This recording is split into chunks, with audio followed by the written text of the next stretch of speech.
Sa biglaang pagtaas ng tensyon sa paligid, naalarma si Popoy sapagkat di lang pala ang grupo ng mga panauhing nakasalamuhan nila sa merkado ang kanyang makakaengkwentro sa lugar, kundi isang angkan ng mga aswang. May kaanyuan ng mababangis na malaasong nilalang. Kung titignan mo iyon sa unang pagkakataon, isa lang yung normal na aso. Subalit habang tumatagal, lumalaki sa paningin ni Popoy ang mga yun hanggang sa halos maging kasing taas na ito ng isang batang kalabaw. Mga kabagis, umpisahan ng pagganahin ang ating mga imahinasyon sa paki ng subscribe button. Salamat. Doble ingat ka, Popoy. Mas agresibo sila kumpara sa mga gabunan. Di man sila kasing lakas ng mga gabunan, ngunit dinadaan nila ang pagkikipaglaban ng sila ay sama-sama. Yun ang paraan nila upang matalo nila ang kanilang kalaban. Dahil sa sinabi ni Aniniwan sa kanya, hinugot ng lahat ni Popoy ang kanyang mga punyal. Kabilang na ang punyal ng sinukuan. Isiningit niya ang mga yun sa pagitan ng kanyang mga daliri habang nagbibitaw ng orasyon. Matapos makapag-orasyon ni Popoy, kisap mata siyang naglaho sa karimlan. Kasabay ng paglipad ng isang punyal na kaagad na tumarak sa isa sa mga umangob. Dahil doon ay nagsikalat ang mga ito sa paligid, habang ang isang umangob na gumaya sa imahe ni Erwin ay nananatili sa posisyon nito, na tila ba hinahagilap ng mga paningin nito ang bawat galaw ni Popoy. Malikse ang bawat galaw na ipinapamalas noon ni Popoy.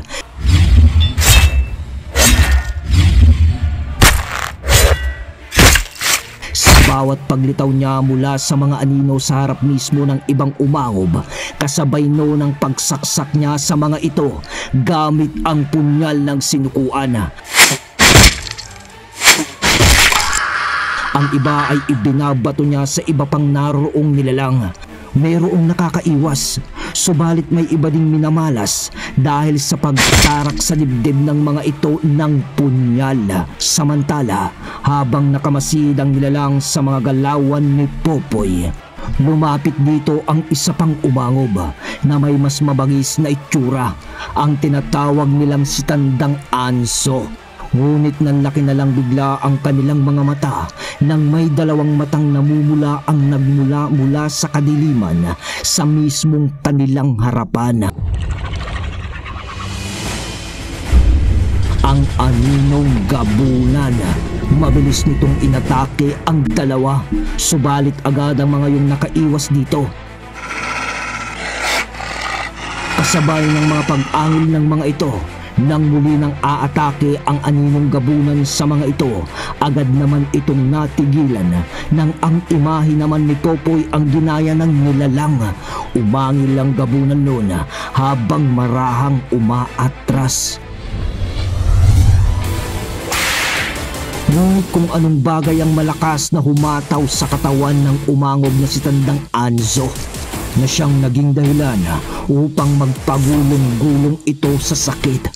Ngunit pilit itong tumayo habang nakatingin kay Popoy na hawak ang lubid ni kamatayan. Paglapit nito sa umangob na ginaya ang imahe ni Popoy, nagwika ito ng, "Maxima! Umalis ka na! Di natin pwedeng hayaang mamatay tayong lahat dito! Iparating mo ang pangyayaring ito sa iba nating kaangkan!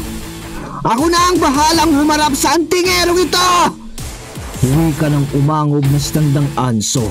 Sa pagkakarinig ni Popoy sa sinabi ng aswang na yun, nanlaki ang kanyang mga mata sapagkat alam niya sa kanyang sarili na nagbigay siya ng daan para sa isang digmaan. Kaya naman agad niyang inutusan ang aninong gabunan na pigilan ang umangob na nagtatangan ng mutya ng hunyango. Subalit di yung nagawang sundan ng aninong gabunan, sapagkat nasa estado pa rin ang nilalang na yun sa panggagaya sa pagmumuka ni Popoy. At nang siya na ang pipigil dito, buong lakas naman siyang hinarang ng umangob na si Tandang Anso. Kaya naman wala siyang nagawa kundi ang harapin ito at hayaang makatakas ang isa pang umangob na may pangalang Maximo. Dahil sa inis ni Popoy, inikwasan niya ng malakas si Tandang Anso at mahigpit niyang iginapos sa lubid ni kamatayan. Matapos niya yung gawin, pinabantayan niya ito sa aninong gabunan upang pasukin niya naman ang kuweba sa ilalim ng kawayanan. Pagpasok niya doon, umalingasaw ang mabahong amoy ng mga nabubulok na karne. Ang bawat gilid ng kuwebang yun, nakikita ni Popoy ang mga kalansay ng tao. Habang pinapasok niya ang kuweba, may naririnig siyang mga panaghoy ng tao na sa tingin niya ay nasa bandang dulo ng kuwebang iyon. Kaya naman dali-dali siyang naglakad upang agarang marating ang dulong bahagi ng kuweba.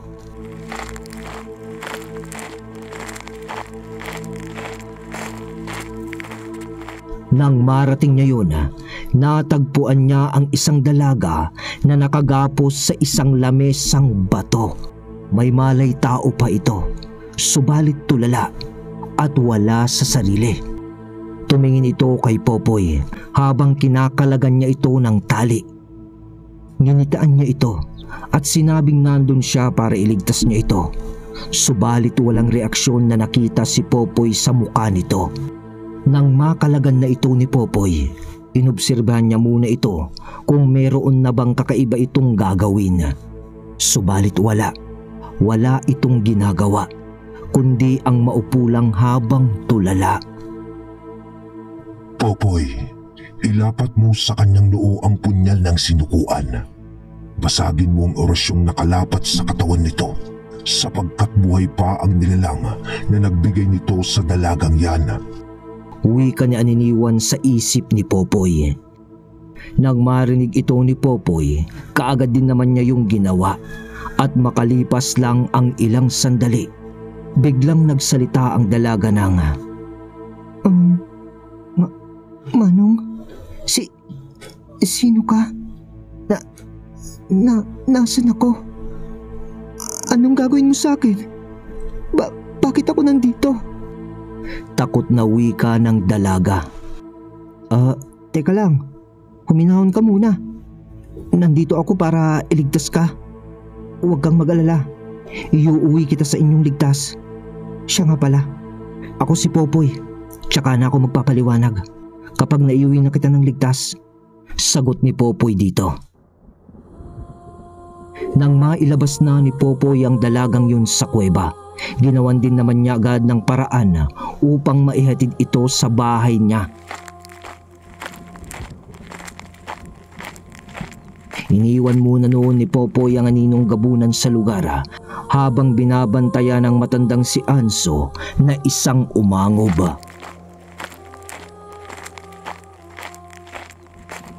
Habang binabagtas ni na Popoy kasama ng babae ang daan, unti-unti siyang nagiging pamilyar sa lugar.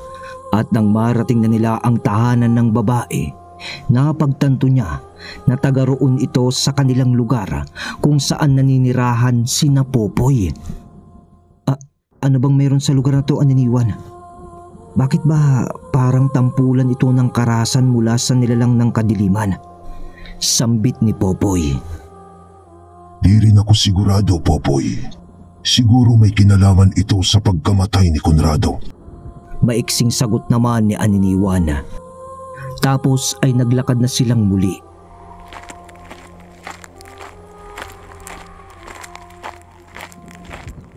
Nang maihatid na ni Popoy ang dalaga, agad na din naman siyang umalis.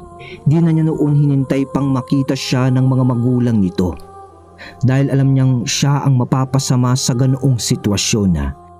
Di naman siya nagawang makilala ng dalaga dahil sa may takip ang kalahati ng kanyang mukha noon. Nakita pa ni Popoy ang naging reaksyon noon ng dalaga nang ituro siya nito sa mga magulang niya. Ngunit di na siya nagawang makita ng mga yun. At sa muli niyang pagbalik sa teritoryo ng mga umangob, agad niyang tinungo ang matandang si Anso.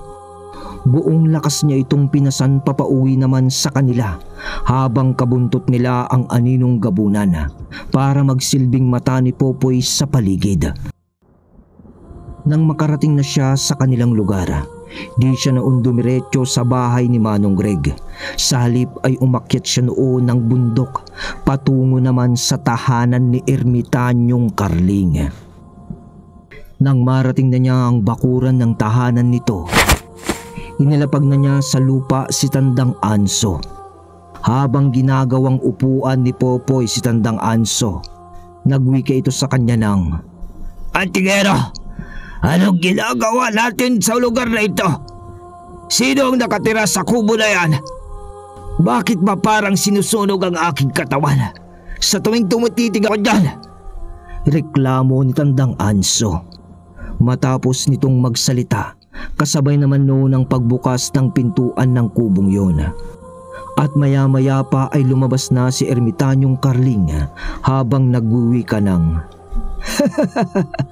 "Popoy, iyo, mabuti naman at napadalaw ka dito. May kailangan ka ba?" Mahinahong wika ni Ermitanyong Carling. Oho, lolo. Pasensya na ho at agawa ko kayong abalahin sa kailaliman ng gabi," sagot ni Popoy. "Ayos lang yon, iho. Alam kong di ka pupunta dito ng ganitong oras, kundi importante ang lakad mo," tugon ng kanyang lolo. Oho, lo," sagot ni Popoy sabay tayo niya at pagtadyak kay Tandang Anso, papalapit kay Ermitanyong Carling. "Lo, may alam ho ba kayo tungkol sa mga umangob at kung ano ang kanilang kahinaan?" Wika ni Popoy. "Umangob ba ka mo, iho? Teka, saan mo ba ito nakuha, iho? Sa pagkakaalam ko, mahabang panahon nang nagtatago ang mga ito dahil sa pamamayagpag noon ni Conrado. Siguro nagsisilabasan na ang kagaya ng nilalang na ito dahil sa pagkawala ng demonyong kanilang iniiwasan, dahil sa ayaw nilang mapasailalim sa isang pinuno na di kabilang sa kanilang lahi," paglalahad naman ni Ermitanyong Carling. "Tsaka isa pa, iyo, ang alam ko, di sila naninirahan malapit sa mga tao. Maaaring nakikisalamuha sila, pero di sila tumitira sa mga matataong lugar. Sapagkat gaya nating mga antingero, mahilig din silang mamundok. Ang kaibahan nga lang, sa mga yungib at kuweba sila naninirahan," dagdag na wika pa ni Ermitanyong Carling. Sa mga sinabi na yon ni Ermitanyong Carling, sinang-ayunan lahat ito ni Popoy, sapagkat sa isang kuweba nga niya natunto ng mga umangob na yun.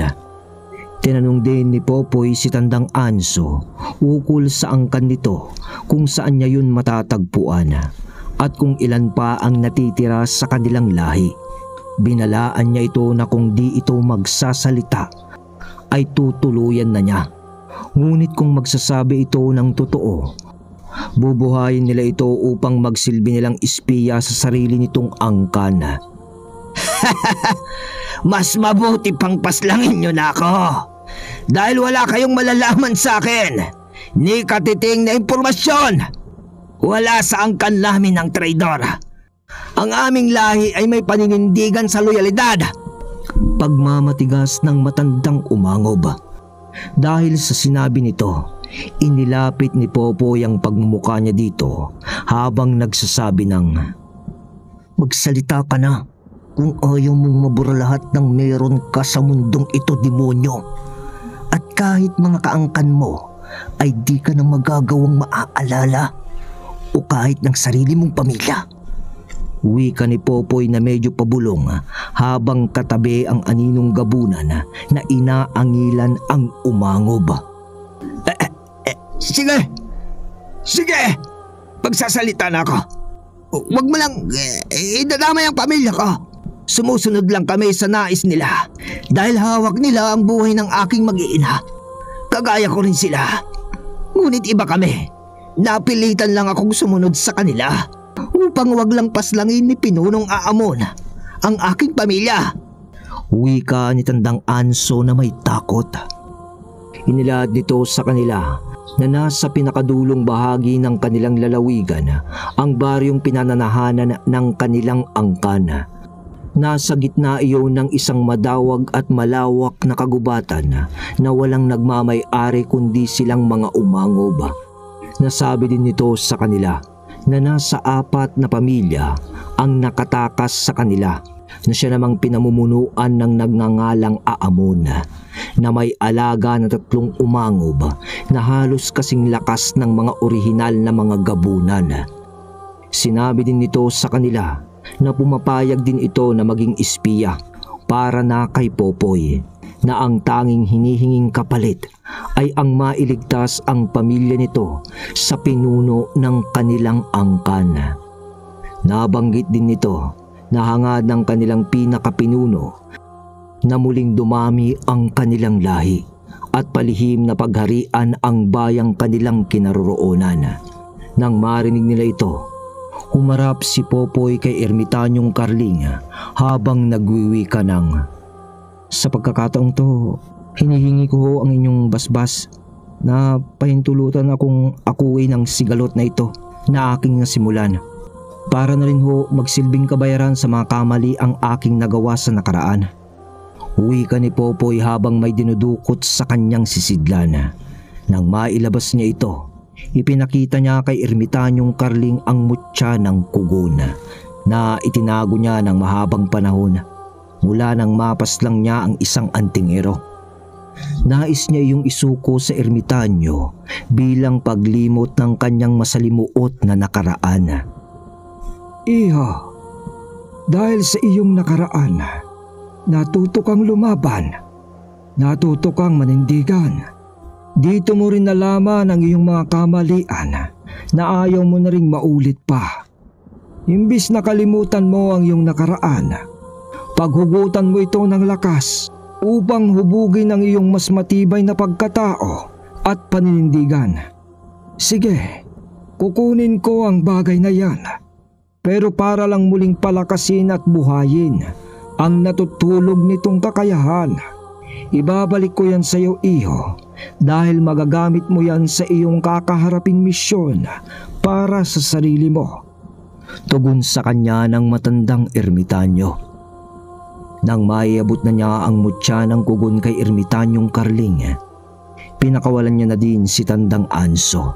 Pero bago niya yun gawin, minarkahan niya ito gamit ang punyal ng sinukuan. Inutusan niya noon ang aninong gabunan na sundan ang matandang umangob para magkaroon sila ng mata ni Aniniwan sa tutunguhing lugar ng nilalang, at ang markang inilapat dito ni Popoy ang magsisilbing koneksyon ng aninong gabunan upang di mawala sa paningin nito ang matandang umangob. Makalipas ang ilang araw, nalaman ni Popoy na narating na ni Tandang Anso ang baryo nito. Nalaman din ni Popoy na nagbabalak na ang angkan ni Tandang Anso na hanapin si Popoy upang paslangin at maghigante sa ginawa niyang pagpatay sa iba nitong kalahi. At mula sa mga mata ng aninong gabunan, nakita ni Aniniwan ang itsura ng sinasabi ni Tandang Anso na si Aamon. Ayon sa paglalarawan ni Aniniwan dito kay Popoy, halos magkasing edad lamang sila ni Popoy. May mga tattoo ito sa katawan na iba't ibang simbolo. May baliktad na krus, 3 numero na sumasalamin sa demonyo.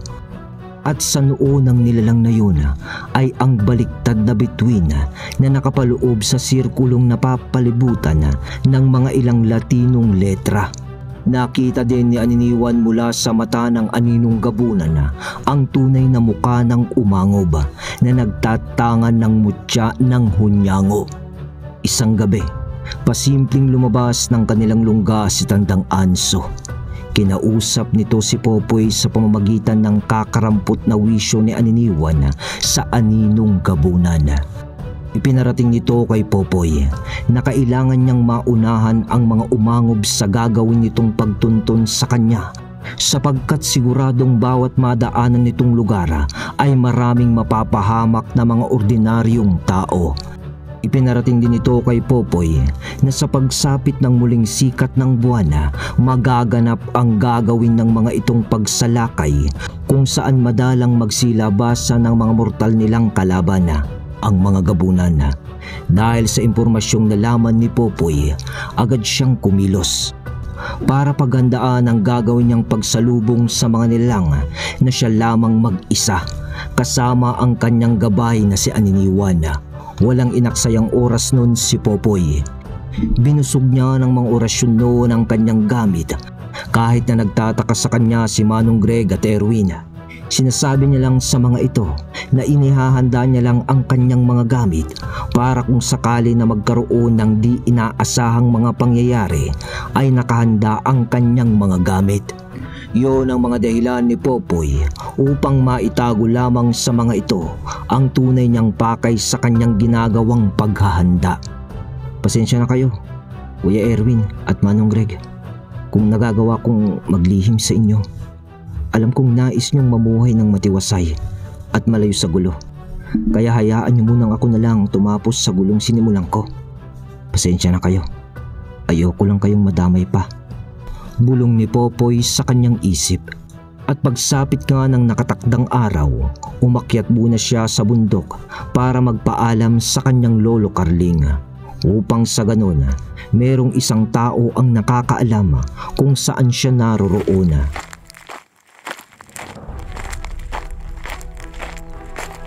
Matapos niyang makapagpaalam, tinungo na niya ang direksyon kung saan unang dadaan ang mga nilalang. Makalipas ang ilang oras, nagawa niyang makarating sa lugar na sinabi ni Tandang Anso. Batid niya nga nauna siya doon sapagkat wala ni isang bakas siya doong nakita bilang tanda sa pagdaan ng mga umangob. Pansamantalang gumawa muna siya doon ng isang kubo na maaari niyang pagpahingaan gamit ang pinagtagpi-tagping mga piraso ng kahoy na nakatago sa mayayabong na damo. Gumawa din siya noon sa paligid ng mga bitag upang malaman niya kapag malapit na ang mga umangob. Alright mga kabagis ko, yun! Part 15 na ng Popoy Sanggalang. Ayun, pasensya na kayo, hindi pa natin i-upload yung talim. Inayos ko lang. So iiwan ko muna ang part 15 ng Popoy Sanggalang. Salamat sa suportang tunay.